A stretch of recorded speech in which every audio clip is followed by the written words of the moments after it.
দেখো সবাই বাইরে বৃষ্টি, সকালবেলা ঘুম থেকে উঠে দেখে বৃষ্টি। এমন মামা চাই না, বলো এখনই কাঁঠাল খাওয়ায় না, বলো শাফি। আর বিয়া করলে তারও খাওয়াবে না। মামা মামাই হয়, বুঝছো? মামারা কখনো আপন হয় না, বেঈমান মামা। একটা কাঁঠাল খাওয়াইতে পারলাম না।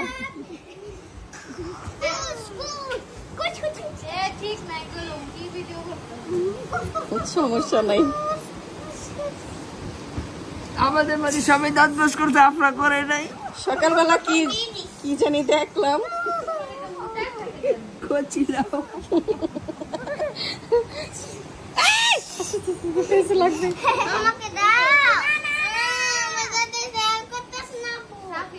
আমি তোমার কি হই? আমি তোমার কি হই? আমাকে বলে আমি নাকি তার বড় আপু হই। কি কি হই বলো তো? আমার আপু বলতেছে খালি, বড় প্যানকে শেয়ার করতেছে না আপু। দিবে দিবে দিবে।